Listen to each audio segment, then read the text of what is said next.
ମାନେ ଗୋଟେ ଯୁବକ ଏଇ ନାଗସାପ ଧରିକି ନେଇ ନାବାଳିକାକୁ ଧମକି ତା ଘରେ ଛାଡି ଧମକଉଥିଲା, ତାକୁ ରେପ୍ କରିକି ପୋସ୍କୋ ମାତ୍ରାରେ ବର୍ତ୍ତମାନ ଜେଲ୍ ଅଛି।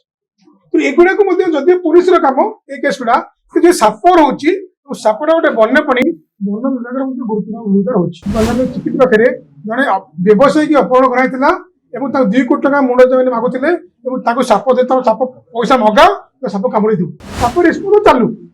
ତା ସାଙ୍ଗରେ ସମାଜ ଏଇ ଗୁରୁତ୍ୱପୂର୍ଣ୍ଣ ସମସ୍ୟା ସବୁ ଆସିଲାଣି, ତାକୁ ମଧ୍ୟ ଆମେ ତାକୁ ଆଗୁଆ ଚେତାଇ ଦଉଛୁ। ସୋ ଦ୍ୟାଟ୍ କାଲି ଭଗବାନ ନ କରନ୍ତୁ, କାଲି ଏମିତି କିଛି ଘଟଣା ଘଟିଲା ଆଟଲିଷ୍ଟ ସଚେତନ ଥିବେ ଏମିତି କେସ୍କୁ କାଉଣ୍ଟର କରିବା ପାଇଁ। ଆଜି ଯେଉଁ କାର୍ଯ୍ୟକ୍ରମଟା ହେଇଥିଲା ଆମର ଫରେଷ୍ଟ ଷ୍ଟାଫ ଏବଂ ଏଇ ପାଖାପାଖି ଯେଉଁମାନେ ତାଙ୍କର ସବୁ ସାପ ଉଦ୍ଧାର କରୁଛନ୍ତି ତାଙ୍କର ଦକ୍ଷତା ବୃଦ୍ଧି ମାନେ କାପାସିଟି ବିଲ୍ଡିଂ ଟ୍ରେନିଂ ପ୍ରୋଗ୍ରାମ ଗୋଟେ ଥିଲା।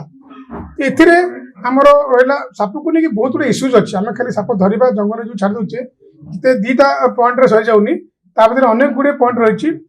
ତା ବିଷୟରେ ଆମେ ଆଜି ଆଲୋଚନା କରୁଛୁ। ସାପ ସେମାନେ ସୁରକ୍ଷିତ ଭାବରେ ଧରିବେ ସାପ ଏବଂ କେଉଁ ଡ୍ରେସ୍ ପିନ୍ଧିବେ, କେଉଁ ଜୋତା ପିନ୍ଧିବେ, କେଉଁ ଭଳିଆ ବାଡ଼ିକୁ ବ୍ୟବହାର କରିବେ, କେଉଁ ଜାଗାରେ ଛାଡ଼ିବେ। ଆମେ ଧନୁଚାକୁ ନେଇ ପାହାଡ଼ ପଛରେ ସେ ବଞ୍ଚିପାରିବ ନାହିଁ, ଧନୁଚାପ ପାଣି ପାଖରେ ରୁହେ, ଏସବୁ ଜିନିଷ ଆଲୋଚନା କରାଗଲା। ଆଉ ବଡ଼ କଥା ହେଲା ଯେ ଆଇନ ବିଷୟରେ ତା ପୁରା ଆରମ୍ଭରୁ ନେଇକି ସାପକୁ ନେଇ ଆଇନ କ'ଣ ସବୁ ରହିଛି 1972 ମସିହାରୁ ନେଇକି ତାକୁ କୋରିଲେଟ୍ କରାଗଲା ସେ ବିଷୟରେ। ଆଉ ଏବେ ଆମେ ବହୁ ଜାଗାରେ ଦେଖୁଛେ, ଅନେକ ଜାଗାରେ ସାପକୁ ନେଇ ପ୍ରଚଳନ ଠିକ୍ ନ ଜାଣିବେ, ସଚେତନ ନ ରହିଲେ, ଖାସ୍ କରି ଫରେଷ୍ଟ ସାଧାରଣ ଲୋକ ପାଇଁ ଅଲଗା ପାଠ ହେଉଥିଲା, ଅନେକ ଅପରାଧ ଘଟିଲାଣି। ସାପକୁ ଅପରାଧର ଅସ୍ତ୍ର ଭାବରେ ଅନେକ ଜାଗାରେ ବ୍ୟବହାର ନଜର ଆସିଲାଣି ଏବଂ ଓଡ଼ିଶାରେ ମଧ୍ୟ 2024 ମସିହାରେ ଗଞ୍ଜାମ ଜିଲ୍ଲାରେ ଗୋଟେ ସେମିତି କେସ୍ ହେଇଥିଲା। ଜଣେ ଲୋକ 2000 ଟଙ୍କାର ସାପ କିଣିକି ଆଣିଛି, ଗୋଟେ ଲୋକ ସାପ ଧରାଠୁ କିଣିକି ଆଣିଛି ଏବଂ ତାକୁ ନେଇକି ତାର ନିଜର 22 ବର୍ଷର ସ୍ତ୍ରୀ ଏବଂ 2 ଝିଅକୁ ନିଜେ ସାପ କାମୁଡ଼ିକି ମାରିଥିଲା। ସେ ବି ଜେଲ୍ ଅଛି, ତାର ଟ୍ରାଏଲ୍ ମଧ୍ୟ ଆରମ୍ଭ ହେଇନାହିଁ। ସେ ଚିନ୍ତା କରନ୍ତୁ ଏଭଳିଆ ଜିନିଷ ସାପକୁ ନେଇକି ଯେତେବେଳେ ଆମେ ବନ୍ୟପ୍ରାଣୀ ହିସାବରେ ଧରୁଥିଲେ, ସାପକୁ ଯେତେବେଳେ ଲୋକମାନେ ଅପରାଧର ଅସ୍ତ୍ର ଭାବରେ ବ୍ୟବହାର କଲେଣି। ଆଉ ସେତିକି ନାହିଁ, ଅରୁଗାଁରେ ଗୋଟେ ଯୁବକ ଏଇ ନାଗସାପ ଧରିକି ନେଇ ଗୋଟେ ନାବାଳିକାକୁ ଧମକି ତା ଘରେ ଛାଡି ଧମକଉଥିଲା, ତାକୁ ରେପ୍ କରିକି ପୋସ୍କୋ ମାତ୍ରାରେ ବର୍ତ୍ତମାନ ଜେଲ୍ ଅଛି। ତ ଏଗୁଡାକୁ ମଧ୍ୟ ଯଦି ପୁଲିସର କାମ ଏ କେସ୍ ଗୁଡା ଯେ ସାପ ରହୁଛି, ସାପଟା ଗୋଟେ ବନ୍ୟପ୍ରାଣୀ, ବନ ବିଭାଗର ମଧ୍ୟ ଗୁରୁତ୍ୱପୂର୍ଣ୍ଣ ଭୂମିକା ରହୁଛି। ଆପଣଙ୍କ ମନେ ଥିବ ଆଉ 6-7 ମାସ ତଳେ ସେମିତି ଗଞ୍ଜାମ ଚିକିଟ ପାଖରେ ଜଣେ ବ୍ୟବସାୟୀକି ଅପହରଣ କରାଯାଇଥିଲା ଏବଂ ତାକୁ 2 କୋଟି ଟଙ୍କା ମୁଣ୍ଡ ଜମିନ ମାଗୁଥିଲେ ଏବଂ ତାକୁ ସାପ ଦେଇଥାଉ, ସାପ ପଇସା ମଗାଅ, ସାପ କାମୁଡି ଦଉ, ସେ କାମ କରୁଥିଲେ। ସେ ସାପ ମଧ୍ୟ ଜବତ ହେଇଥିଲା, ଆମେ ମଧ୍ୟ ଯାଇଥିଲୁ, ଫରେଷ୍ଟ ଡିପାର୍ଟମେଣ୍ଟ ଯାଇଥିଲୁ। ତ ଏଇ ଜିନିଷଟା ଆମକୁ ଜୋକିବା ମଧ୍ୟ କର୍ତ୍ତବ୍ୟ। ଏଥିପାଇଁ କି ସବୁ ଜାଗାରେ ହଉନି, ଓଡ଼ିଶାରେ କୋଉ କୋଉ ଜାଗାରେ ହଉଛି। ତ ଆମର ଆନନ୍ଦପୁରରୁ ଫରେଷ୍ଟ ଷ୍ଟାଫ୍ ଯାଇକି ଚିକିରି ଯିବ ନାହିଁ ବା କମିଶନର ଯିବ ନାହିଁ। ତ ଆମେ ବୁଲି ଡିପାର୍ଟମେଣ୍ଟ ଜାଗାରେ ସାପ ରେସ୍କ୍ୟୁ ଚାଲୁ। ତା ସାଙ୍ଗରେ ସମାଜ ଏଇ ଗୁରୁତ୍ୱପୂର୍ଣ୍ଣ ସମସ୍ୟା ସବୁ ଆସିଲାଣି, ତାକୁ ମଧ୍ୟ ଆମେ ତାଙ୍କୁ ଆଗୁଆ ଚେତାଇ ଦଉଛୁ। ସୋ ଦ୍ୟାଟ୍ କାଲି ଭଗବାନ ନ କରନ୍ତୁ, କାଲି ଏମିତି କିଛି ଘଟଣା ଘଟିଲା ଆଟଲିଷ୍ଟ ସଚେତନ ଥିବେ ଏମିତି କେସ୍କୁ କାଉଣ୍ଟର କରିବା ପାଇଁ। ବନ୍ୟପ୍ରାଣୀ ମନଖଣ୍ଡ ଏହା ଅଧୀନରେ ଯେଉଁ ସବୁ ଗାଁ ଗୁଡ଼ିକ ଅଛି, ପ୍ରାୟତଃ ଗାଁ ଗୁଡ଼ିକ ସବୁ ଜଙ୍ଗଲକୁ ଲାଗିକି ରହିଛି ଏବଂ ଏଠି ଏଇ କେତେ ଦିନ ଭିତରେ ମୁଁ ଯାହା ଲକ୍ଷ୍ୟ କଲି, ପ୍ରାୟ ସବୁଦିନ ଆମେ ଏଇ ଲୋକଙ୍କ ପାଖରୁ ମେସେଜ ପାଉଛୁ ଯେ କାହା ଘର ଭିତରେ ସାପ ପଶିଛି ବା କାହା ବାଡ଼ିରେ ସାପ ପଶିଛି।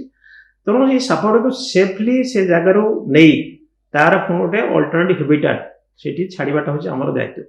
ଯେହେତୁ ସେଇଟା ଗୋଟେ ୱାଇଲ୍ଡ ଆନିମାଲ, ସିଡ୍ୟୁଲ୍ଡ ଆନିମାଲ, ତେଣୁ ତାହାର କୌଣସି କ୍ଷତି ହେବନି ଏବଂ ଆମର ଯେଉଁ ଲୋକମାନେ ଅଛନ୍ତି ମଣିଷମାନଙ୍କର କ୍ଷତି ହେବନି। ତେଣୁ ସେଥିପାଇଁ ଯେହେତୁ ଏଇ ସାପ ଧରିବାଟା ଗୋଟେ ରିସ୍କି ଜବ୍ ଏବଂ ସେଥିପାଇଁ ଗୋଟେ ସ୍ପେଶାଲ ଟ୍ରେନିଂ ଦରକାର। ତେଣୁ ଆମର ଯେଉଁ ଷ୍ଟାଫ୍ ମାନେ ଅଛନ୍ତି, ରେଗୁଲାର ଷ୍ଟାଫ୍ ବା ଆମର ଯେଉଁ ସ୍କ୍ୱାଡ୍ ମେମ୍ବର ଅଛନ୍ତି, ସେମାନଙ୍କର କ୍ୟାପାସିଟି ବିଲ୍ଡ କରିବା ପାଇଁ ଆମେ ଆଜିର ଏଇ ଯେଉଁ ଟ୍ରେନିଂ ପ୍ରୋଗ୍ରାମ ଦେଉଛୁ, ସାପମାନଙ୍କୁ କେମିତି ରେସ୍କ୍ୟୁ କରିବୁ ଏବଂ ତାକୁ ପୁଣି ରିଲିଜ୍ କରିବୁ ତାର ନ୍ୟାଚୁରାଲ ହାବିଟାଟ୍ରେ। ସେଥିପାଇଁ ଆମର ଯେଉଁ ଭୁବନେଶ୍ୱର ସ୍ନେକ୍ ହେଲ୍ପଲାଇନ୍ର ଯିଏ ପ୍ରତିଷ୍ଠାତା ସଦସ୍ୟ ଜେନେରାଲ ସେକ୍ରେଟାରୀ ଶୁଭେନ୍ଦୁ ମଲ୍ଲିକ ଏବଂ ତାଙ୍କ ଗ୍ରୁପକୁ ମୁଁ ନିମନ୍ତ୍ରଣ କରିଥିଲି ଏବଂ ସେମାନେ ଆମ ନିମନ୍ତ୍ରଣ ରକ୍ଷା କରି ଆସିଛନ୍ତି।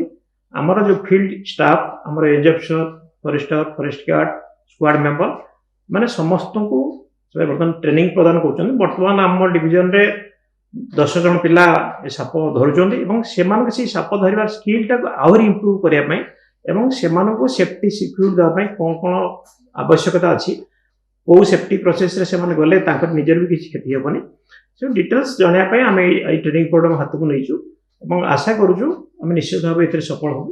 ବର୍ତ୍ତମାନ ତାଙ୍କର ଯେଉଁ ଟ୍ରେନିଂ ସେସନ୍ ଚାଲିଛି, ଏହାପରେ ପୁଣି ଯେଉଁ ସେକେଣ୍ଡ ଆୱାରରେ ଆମର ପ୍ରାକ୍ଟିକାଲ ସାପଟାକୁ କେମିତି ଧରାଯିବ, କ'ଣ କ'ଣ ଆମର ପ୍ରାକ୍ଟିସ୍ ଫଲୋ କରିବାକୁ ପଡ଼ିବ, ତାକୁ ରିଲିଜ୍ କୋଉଠି କରାଯିବ, ତା ପାଇଁ କ'ଣ କ'ଣ ରୁଲ୍ ରେଗୁଲେସନ୍ ଅଛି, କ'ଣ ମାନିବେ, ସେ ପାଇଁ ତାଙ୍କର ଡ୍ରେସ୍ କ'ଣ ଦରକାର, କେଉଁ ୟୁନିଫର୍ମରେ ସେମାନେ ଯିବେ, ଏବଂ ସତର୍କତା କ'ଣ ଅବଲମ୍ବନ କରିବେ ଡିଟେଲ୍ସ ବୁଝିବା ପାଇଁ ଆମେ ତୁମକୁ ନିମନ୍ତ୍ରଣ କରୁଛୁ। ସେହି ହିସାବରେ ଆମର ଟ୍ରେନିଂ ପ୍ରୋଗ୍ରାମ ଚାଲିଛି ଏବଂ ଆଶା କରିବୁ ନିଶ୍ଚିତ ଭାବେ ଟ୍ରେନିଂ ପ୍ରୋଗ୍ରାମ ସକ୍ସେସ୍ ହେବ।